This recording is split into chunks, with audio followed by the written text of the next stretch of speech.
FAPESP, Fundação de Amparo à Pesquisa do Estado de São Paulo, apresenta.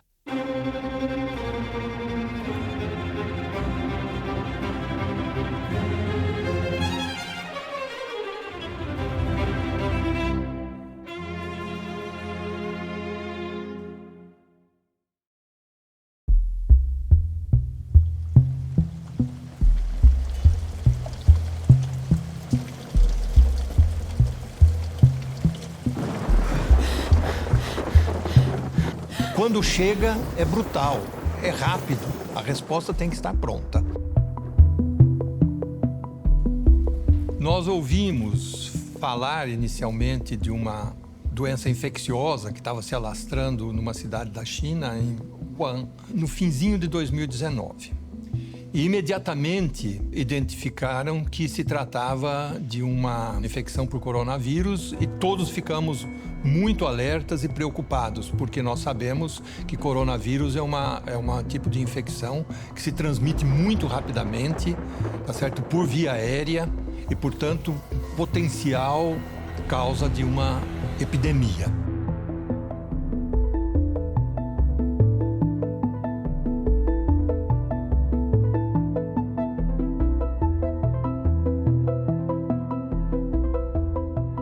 Eu fui trabalhar, né, e tava já sentindo alguns sintomas e eles foram aumentando. Quando comecei a sentir que eu estava com febre, eu já pensei na hora, eu mesmo já falei, eu imagino que seja Covid, porque eu não costumo ter febre e nada assim, nem tipo de gripe, nada. E aí, no dia seguinte, eu fui fazer o teste. Isso era de um dia 11 de abril de 2020, bem no começo realmente de tudo. E foi muito assustador. Eu fui para casa, eu morava sozinha, só conseguia falar com as pessoas por telefone, por chamada de vídeo, e era bem assustador. A FAPESP reagiu imediatamente a esta situação. Então fizemos um edital oferecendo aos nossos pesquisadores que já tinham projetos em andamento para que eles pudessem converter os seus projetos rapidamente em projetos de pesquisa voltados para a Covid. E oferecemos recursos para eles. E, ao mesmo tempo, abrimos um edital para a pesquisa tecnológica, o desenvolvimento tecnológico, para desenvolver produtos, métodos, máscaras, respiradores, tomógrafos. Os dois editais juntos, nós tivemos 67 projetos aprovados assim num tempo recorde e eles imediatamente começaram a produzir resultados. No finalzinho de fevereiro, era carnaval, quando chegou o primeiro caso no Hospital Albert Einstein. Nós temos uma colaboração muito grande, já de muitos anos, com o Hospital Einstein. Imediatamente, o Dr. João Renato, que é o pesquisador, chefe do laboratório do Einstein, entrou em contato conosco aqui. Nós fomos lá, pegamos essa amostra, trouxemos ao laboratório e conseguimos, nessa época, fazer o primeiro isolamento do coronavírus no Brasil. Então, na verdade, o nosso laboratório foi o responsável pelo primeiro isolamento do paciente número 1 no Brasil. Nós conseguimos isolar esse vírus nesse laboratório, produzir vírus em quantidade grande, distribuir em alíquotas, inativar esse vírus e, juntamente com o Ministério da Ciência e Tecnologia e os Correios, nós conseguimos distribuir o vírus para todos os laboratórios no Brasil que precisava fazer diagnóstico. Então, para vocês terem uma ideia, né, só em São Paulo, junto com a Adolfo Lutz, nós distribuímos controles para mais de 120 laboratórios, tá? Como se fosse um controle de qualidade. Tá? A gente produzia os controles, dava ao Instituto Adolfo Lutz. O Instituto Adolfo Lutz distribuía para os laboratórios clínicos interessados em fazer o PCR em tempo real.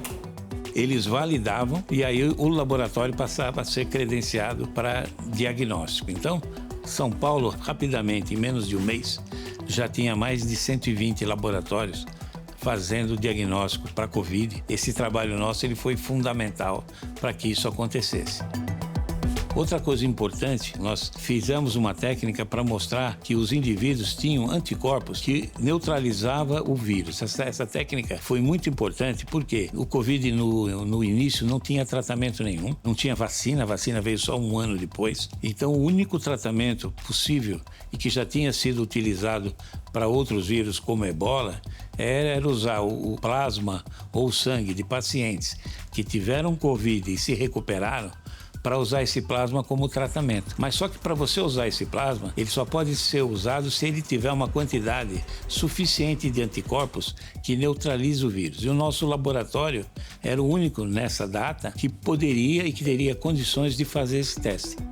E aí o que a gente fez, junto com o Hospital Albert Einstein, o Hospital Sírio-Libanês e com o Hospital das Clínicas, nós montamos um grupo liderado pelo Dr. Esper Callas, para testar os soros e plasmas dos pacientes que se recuperaram de Covid, os que tinham anticorpos suficientes para neutralizar o vírus, eles eram usados no tratamento. Então, na verdade, esse foi um dos primeiros tratamentos no Brasil feito efetivo contra o coronavírus e que funcionou muito bem no início, mais para pacientes graves, e depois ele passou a ser usado também como um tratamento precoce em indivíduos do grupo de risco, mas que se beneficiariam muito com esse plasma. Eu passei 11 dias entubada. Parece que no 4º dia eu ainda não reagia a nenhuma medicação. E eles sempre com boletim todo dia para minha irmã. E lá em casa todo mundo desesperado, porque realmente eu estava bem grave. Chegaram a falar que se eu não melhorasse nas próximas 72 horas, não tinha muito o que fazer. Se a minha família era religioso, se eles tinham fé, porque se tivesse, o próprio médico falou, podia rezar, porque a parte deles eles já tinham feito de tudo e eu não conseguia melhorar. 24 horas em diante, eu comecei a dar os primeiros sinais de melhora e só fui evoluindo, graças a Deus.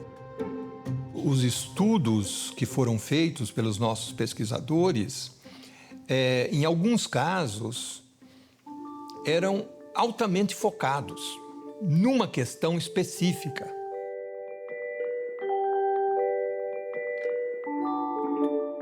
A nossa pesquisa versou sobre o potencial do SARS-CoV-2 chegar ao cérebro e da Covid-19 modificar as funções cerebrais. Então, numa parceria entre diferentes laboratórios e num trabalho feito 100% no Brasil, 89 pesquisadores se debruçaram sobre as seguintes perguntas. A Covid-19 é capaz de mudar o cérebro de alguma forma? Se sim, o vírus consegue chegar ao cérebro? E se chegar ao cérebro, o que é que ele faz lá? Com a liderança da Clarissa Yassuda aqui no HC da Unicamp, ela investigou 81 pessoas que foram acometidas pela Covid na forma leve. Quando comparando o cérebro, o formato do cérebro dessas pessoas com pessoas que não tiveram Covid, o formato do cérebro era diferente. Em alguns lugares o cérebro ficava um pouquinho mais fino e em alguns lugares um pouco mais grosso. Essas mudanças são bastante sutis, mas elas podem surtir efeito na função cerebral. Em uma parcela significativa dessas pessoas acometidas pela Covid, eles tinham problemas de memória, tinham queixas de fadiga mental, processavam informações de maneira um pouco mais lenta e, eventualmente, tinham, inclusive, sintomas de depressão e ansiedade em mais de 20% dos pacientes. Então, um time conduzido pelo Thiago Cunha lá em Ribeirão Preto, na Faculdade de Medicina, da USP, se debruçou sobre avaliar 26 tecidos cerebrais coletados de pessoas que, infelizmente, vieram a falecer devido ao Covid. E dos 26 tecidos cerebrais avaliados, em 5 foram encontrados o vírus. Então, isso nos respondeu a segunda pergunta de que sim, o vírus é capaz de chegar ao cérebro. Mais do que isso, o time do Thiago conseguiu comprovar que o vírus ele tem uma preferência por uma célula específica do cérebro, chamadas astrócitos. Os astrócitos eles ajudam a prover energia para os neurônios, eles participam diretamente da conversa entre neurônios e, portanto, o papel deles é bastante importante. Enquanto não haviam vacinas ainda, enquanto havia toda uma campanha para proteção das pessoas quanto à Covid-19, o uso de máscaras, por exemplo, havia uma noção de que, eu queria pegar logo a Covid para me livrar disso. Veja, o vírus é capaz de entrar na sua célula cerebral. Então, a ideia de eu prefiro pegar logo para me livrar disso pode ser bastante infeliz. Não obrigatoriamente, tudo que os cientistas falam ou falavam era ou foi aceito pela população. E isto nos remete a uma outra questão muito importante da sociedade, e que não é nova, e que é o negacionismo, isto é, uma parte da população que não acredita nas ciências.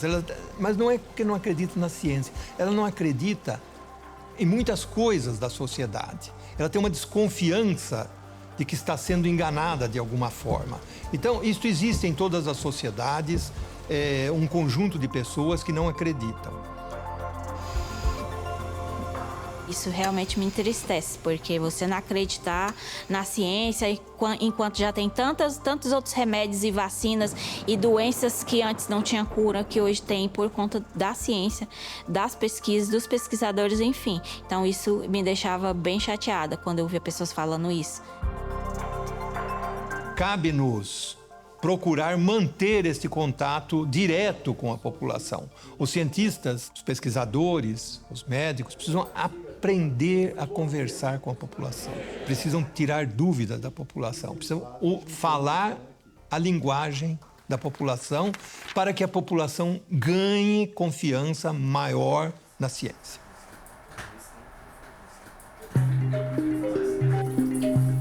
Eu posso ser suspeito porque eu sou um cientista.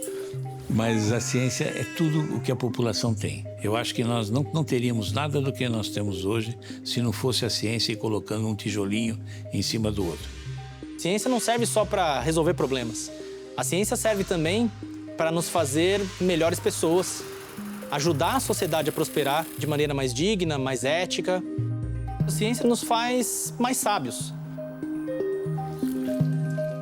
Apesar de eu morar distante da minha família, que a maioria moram lá no Nordeste. Eu tenho alguns aqui, eu sempre tento estar próximo deles. E independente de datas comemorativas, enfim, eu podia ter partido sem nunca mais ter visto eles. Graças a Deus e à ciência, senão não estaria aqui hoje contando, dando esse depoimento, esse relato de tudo que eu passei.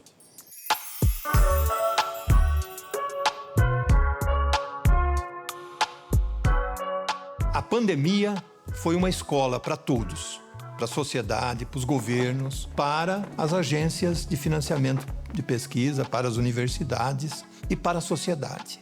E elas mostraram uma coisa importante, é que a ciência é capaz de mudar a sociedade. Se não tivesse a ciência, nós não podemos medir o estrago que esta pandemia faria. A ciência vence.